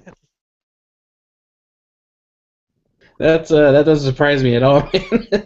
There's just some really stupid people out there for sure. Yeah, they're stealing. They'll steal complete air conditioner, like heat pumps and stuff like that from churches. Because no one's watching a church at night. Oh man, when I was overseas in Iraq and in '03, those guys would steal anything that wasn't bolted down. They would take whole entire buildings. Uh, And it doesn't surprise me that you have the same problems where you're at. I mean, people steal anything nowadays. If it's not bolted down, or if it's bolted down, they'll just unbolt it. But pretty much, if they pick it up, they'll take it and walk away. oh yeah. Um, we've, yeah, we've had all kinds of stuff. Either if it's not missing, you could tell where someone's been jacking with it, trying to get it. Find some Oh yeah, really. definitely. I mean, it's like even with your privately owned vehicles. I tell people don't leave nothing worth value laying out in the open. Just make sure I don't leave nothing worth value in my Oh cars yeah, at all. I've learned that lesson. Um, it's easier just to not lock your car and not keep anything in it than it is to replace a window. It's funny you saying that. When I was stationed in Italy, that's what they used to tell us was just don't leave nothing worth of value in your car and leave your car unlocked. Yeah, if you want to go through it and rummage it, you're not going to find anything. Go right ahead. Just don't bust my window out because that costs too much to replace.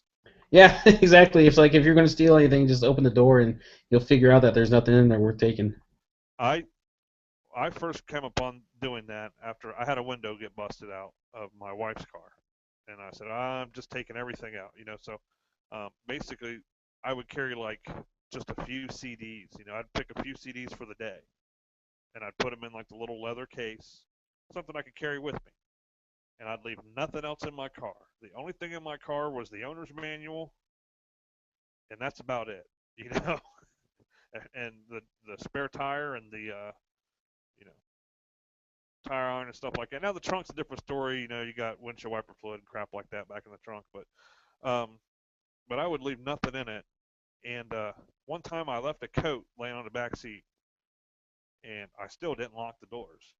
And we went to a BW3's to have some wings and stuff one night. Well, we came out, and I went to open the door, and my door was locked. And I looked at my wife. I said, "Did you lock the door?" She's like, "No." So I got my keys out, opened the door, sat down, and I realized my coat was gone out of the back seat. So someone stole my coat, but they locked my doors when they left. Well, how nice of them to lock your doors. Yeah, I was like, were they teaching me a lesson? Hey, don't leave your doors open, dumbass. Lock your doors. So I'm just gonna take your coat. You know? I only had my window busted out once. It was when I had this old Chevy Tahoe and I had two 12-inch subs in the back because I was like, in that phase where I like loud music. Yeah. And I came out of my apartment and my window was busted and my subs were gone. And the insurance company paid for it. I had full coverage and all that deal. But after that, I just stopped having anything nice in my cars. I just said, screw it, I'm done putting nice stuff in my cars. Yep.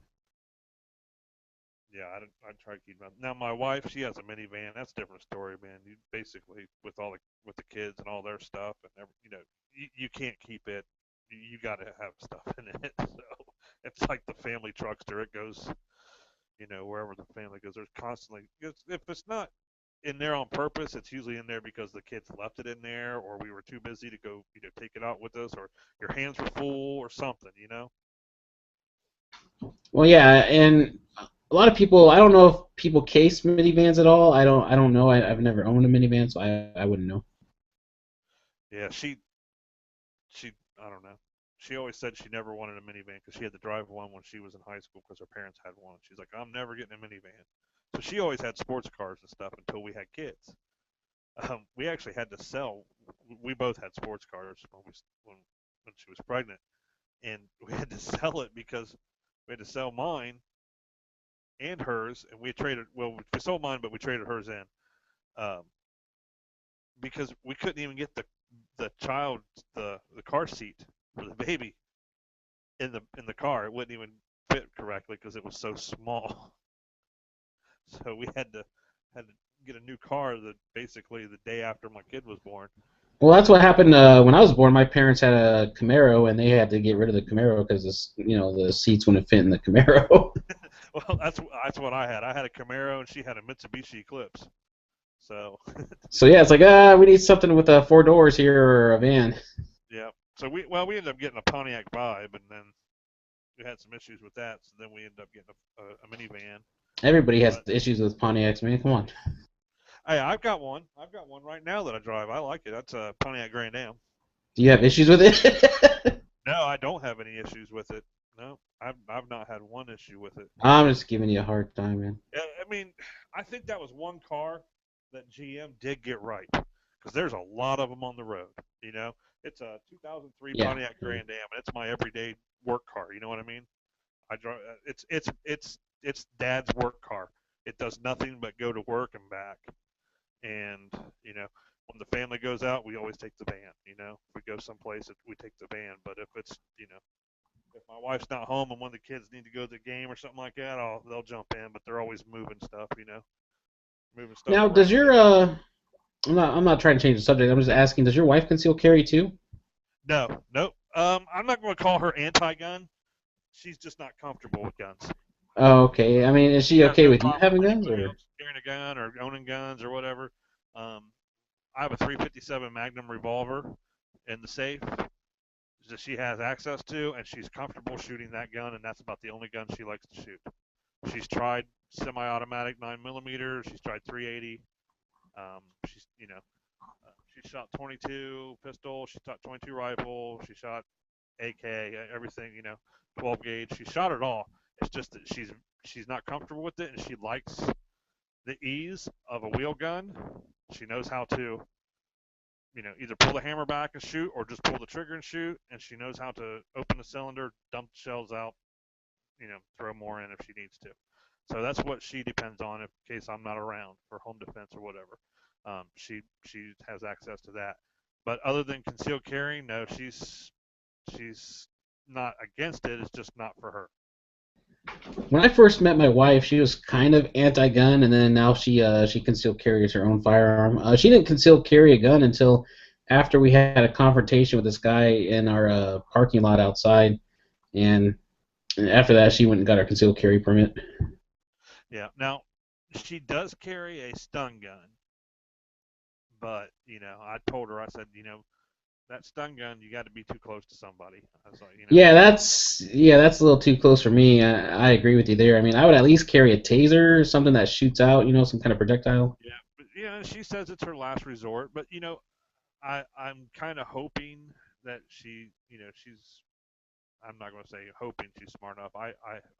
I'm confident that she's smart enough to not put herself in certain situations. But you never know what situation may arise.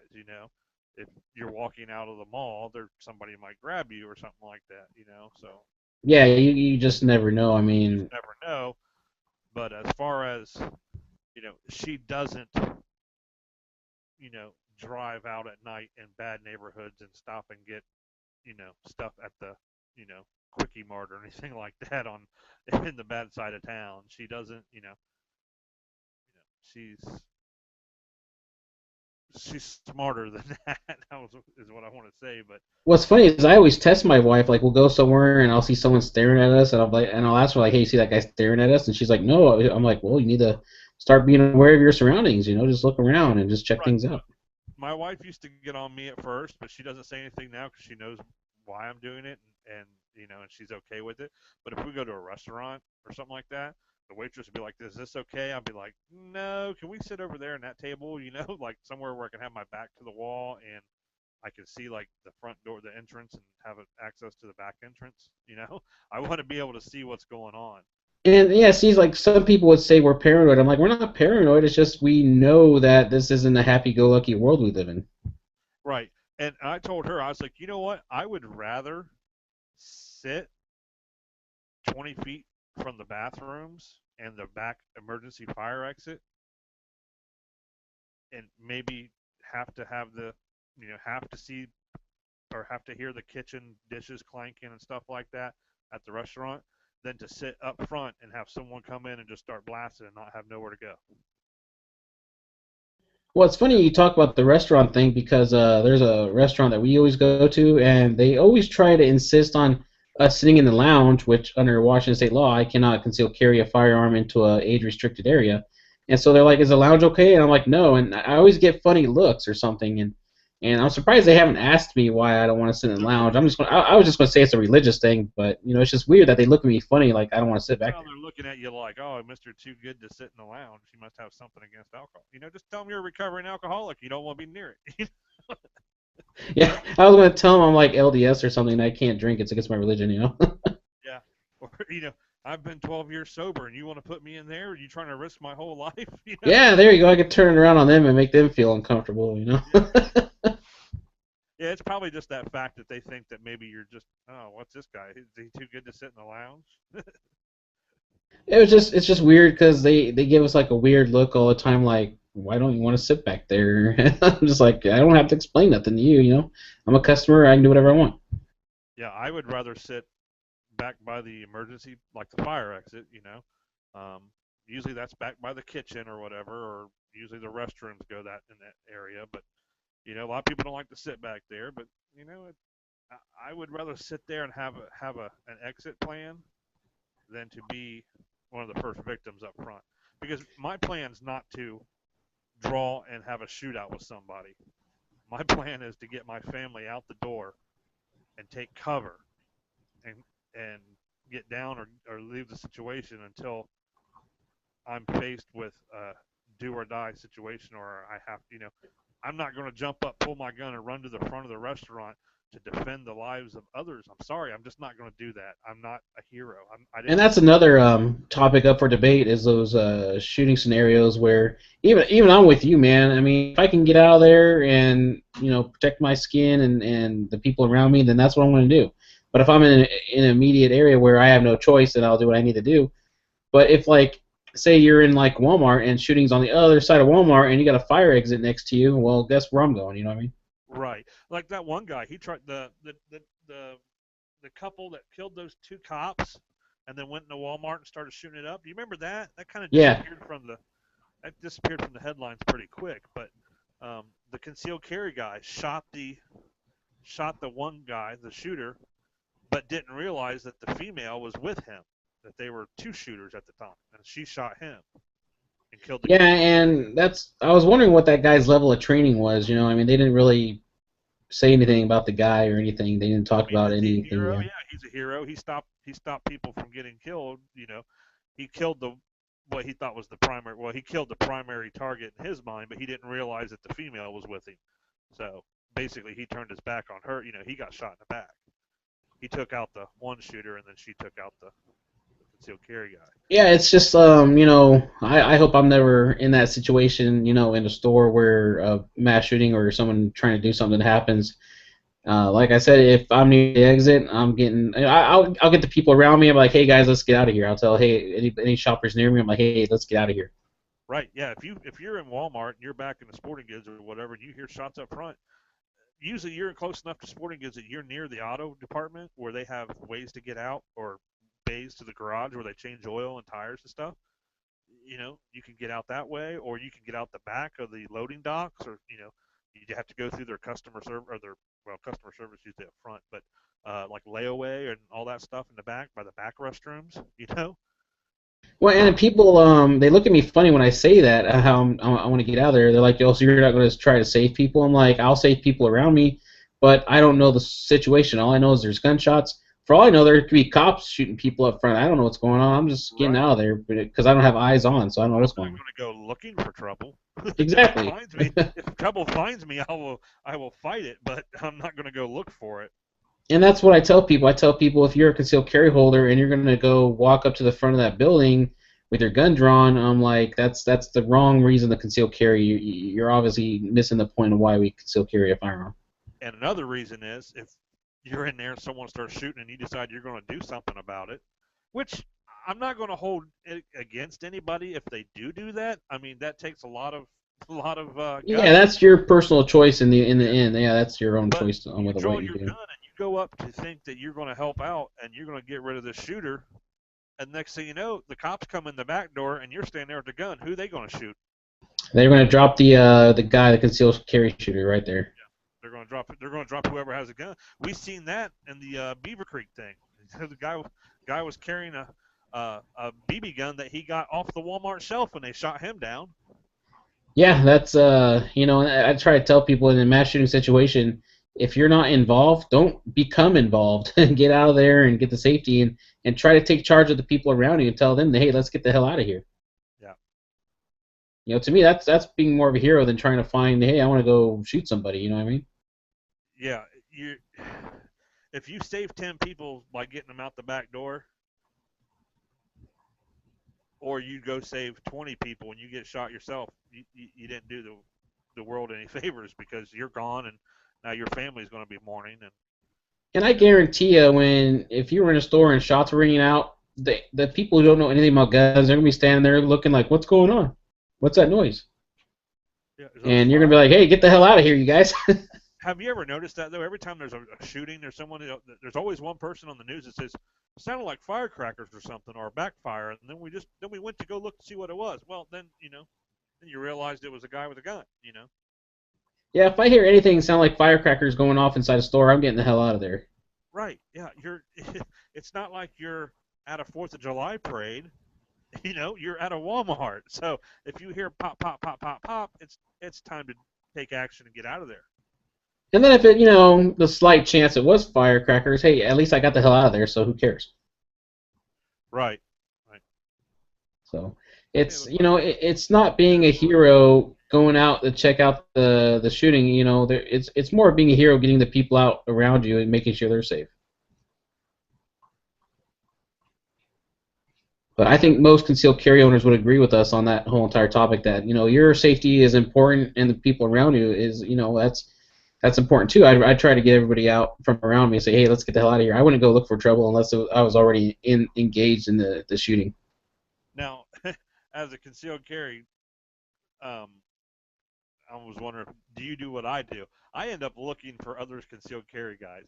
You know, standing in line at Taco Bell or whatever. You look for their print or something like that. Do you do that?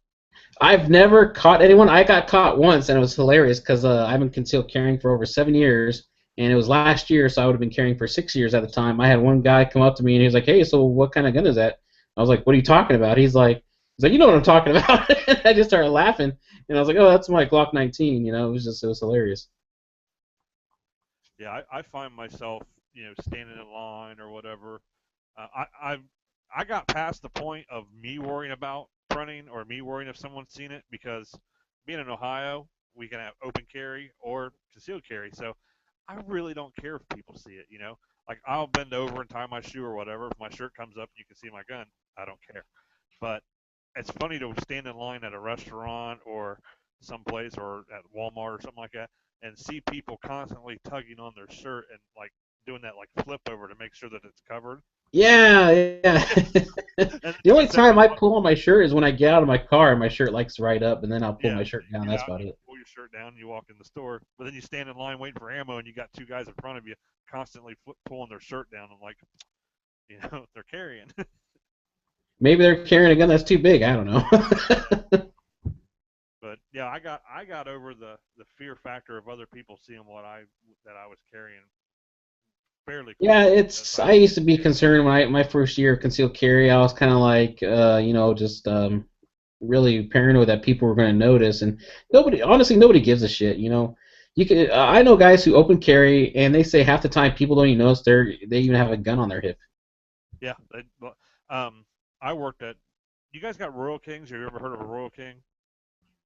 No. It's like a quality farm and fleet type store, like a farm feed store. Um, Oh, but okay. but they sell firearms. Um, I worked at one part time. I picked up a part time job working at the firearms counter, and I'll tell you what, that was fun, man. I loved working at the firearms counter. I got to meet so many cool people and talk to so many people, and I got my own customers where people would come in only when I was there just to talk to me and hang out, and I was at a retail store basically, but it was like a hangout place for a lot of the guys in the area because we didn't have another gun store in that area. So guys would come and hang out back in the gun counter area, and they'd hang there for 2, 3 hours and not buy a damn thing. And my boss kept saying, "Man, you're constantly busy." I was like, "Well, I'll be honest with you. It's not the fact that I'm busy, but these guys have nowhere to go and they love talking about guns, so that's why they're here." You know? You know what's funny is when I go to a gun store and I see like the older guys talking to the gun counter guy, and I'm like, "Can I buy something? I hate to interrupt you, but I'm trying to buy something. Get out of here." Yeah, exactly. And that's what it was. A lot of people, I'd have to stop conversation with these guys, like, "Hold on, man. Let me, hold that thought. Let me go help this guy real quick, and then buy ammo or something like that. Then That's I'd that's come one back. thing I kind of dreaded about if I ever worked at a gun store was the people coming in and talking to me for 3 hours because maybe there's that guy you don't want to talk to who comes in and just wants to talk to you about random shit for like 3 hours straight, and you're like, "Oh, this guy is so crazy." Yeah, well, I really never ran into that, but it was Well, okay. usually what happens is when I'm at a gun store, I'll see a guy talking, and it's funny how you can call some of the people out on their BS. You'll hear them talking about stuff. You're like, "Man, this guy is so full of crap. I don't know what's going on, but I just want to buy my ammo and get out of here." Yeah, but what the point of my whole story, I like totally went sidetracked on you, was when I worked there, about 8 out of 10 people that came in there open carried, and they walked right to the store because the store was, they allowed it, um, and nobody noticed. Nobody really said anything to anybody. They just, and half the time I wouldn't even notice. I'd go, walk in and be like, "Hey, do you have a, you know, uh, this for this gun or whatever, or do you have any, sig mags or like, what kind of sig, what?" He's like, "Oh, 226," and he turns and shows me it on his hip. I didn't even realize it was there. I was like, "Oh, you're open carry," and he's like, "Yeah." He's like, "That's all I do," and I'm like, "Oh." So Yeah, most people, yeah, they don't really care. I mean, I should open carry more. I don't really have an open carry holster. The only open carry holster I have is for my 357 that I carry in the woods. That's the only open carry gun I have. that's that's I have the holster that came with the Canic, which is a good holster for open carry. Um, but I have a Phobos like little plastic holster for my 357. That I open carry it sometimes, but I'm under the mindset that if I do not want to be bothered with that day, or I don't have the time to stop and explain myself to a police officer, I'm not going to open carry. But if I'm not doing anything, and I'd have nowhere to be or whatever, every once in a while I'll open carry because I've only been stopped once open carrying, and it was by an officer that I knew, and I think he was just doing it to hey, what are you carrying today? Something like that, because I did know him. And he knew me, so it wasn't like, hey, let me see your ID and all this, stuff you see on the YouTube videos of the open carry guys. Um, but it was more of a, hey, what do you got there today? I told him my 357. He's like, oh, okay, But that's the only time I've ever stopped. But that was in a small town. Now I live in a little bit larger area. If I was to walk down the sidewalk in the area, and I've also noticed that the area where we moved to seems to be a little bit more liberal than where I was from. Because I lived out in the country before, now I live in a suburb. So it seems a little bit more liberal to me. Um, but I could be wrong. But I just have the feeling that if I would just strap that 357 on and walk the dog down the sidewalk and around the block, I would probably encounter somebody calling the cops on me or somebody questioning me from their front door or something. You know what I mean? Yeah, that would probably happen to me here in Eastern Washington also, which is still a pretty conservative area. But it's just because of that ignorant people who don't know anything about guns. They just think someone with a gun is automatically up to no good, so they got to call the cops. We got Chaz Marino out in the chat, in the side chat, and I'm a redneck Cockerham. What's up, Cockerham?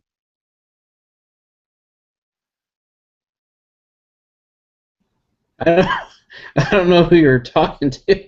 Oh, the out in the side chat out there in the on the YouTube channel.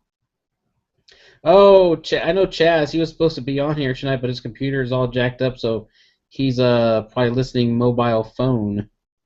Well, he typed in the side chat. Are you familiar with the side chat on the YouTube? No, I'm not familiar with the side chat. Well, you're live on YouTube right now. Yeah. Your chat, and if you look up your channel and click on the video, it comes up, and there's a side chat, and the people watching can talk to us or talk to other viewers. All right, let me mute my microphone here, and I'll go. Yeah, and make sure that when you pull up the other tab to look up your YouTube channel, make sure when you pull it up to go ahead and mute that YouTube, or you'll get the back feed, get like a background noise.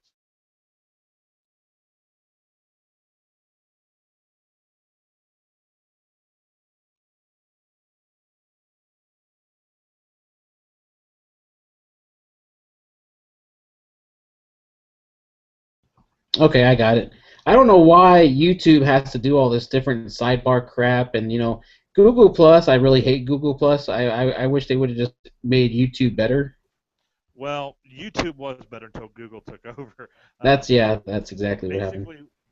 Basically, they had like the Hangouts like we're in now, and they weren't quite, they weren't quite like this, um, but if you go to the channel and you watch the Hangout live, you know, and there's a delay. There's like a 30-second to a minute delay sometimes. What we say, they're going to hear it in about 30 seconds out there on YouTube, but they can type stuff in, and a lot of the older gun chats and stuff. We used to interact a lot with the people in the side chat or the external chat, because we have the internal chat where we share stuff inside here, and then they call that the external chat. Yeah, and it sucks having to go back and forth between two different screens. I mean, I'm sure they can make it a lot better. Like they could probably put both chats on the same page, where you have your public chat and then you have your private chat with the people you're talking to in the actual chat room. Well, what I usually do is I'll bring it up, and then I'll go to like the smaller screen on the the Hangout that we're on. I'll go on the smaller screen and then pull up. How did I do it? Now I can't do it. I'm having a problem doing it. Um,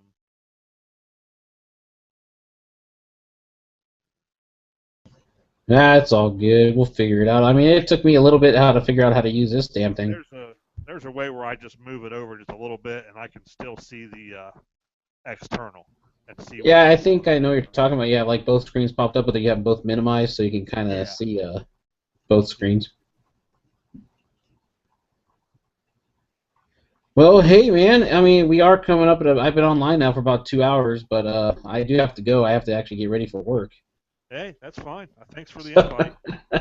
Oh, we're gonna try doing these chats about once a month, and usually I just try to do it for an hour. But I mean, the conversation's good. Everyone's talking. I mean, I just let it go. Hey, we get Doesn't off matter to track me. every once in a while, but hey, it's like sitting around the kitchen table every once in a while with your buddies, you know? Oh yeah, it's and this is a great way just to talk to other people from other states about firearms and what's going on over there, Exactly. and I hope you guys do get the constitutional carry passed over there. That'd be awesome. That would It, just it yeah. it'd be a good start. Maybe we could, you know, be a mentor, I guess, or just to show that the world's not going to go mad if you do this, and Well, maybe it's other just states will like follow. Arizona has constitutional carry, and that's a perfect example of a state that actually understands gun laws. Right. And what's the other one up north in New England? Is it New Hampshire or is it Vermont? I One think of those. it's Vermont. One of those is a really great gun state. I think it's Vermont's constitutional carry, and then I know Alaska's constitutional carry, and then I think Wyoming is constitutional carry.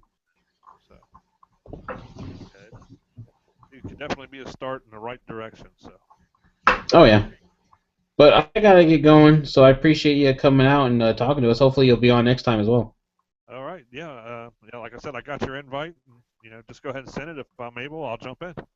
All right, sounds good, man. I All want right, to go ahead and stop the broadcast.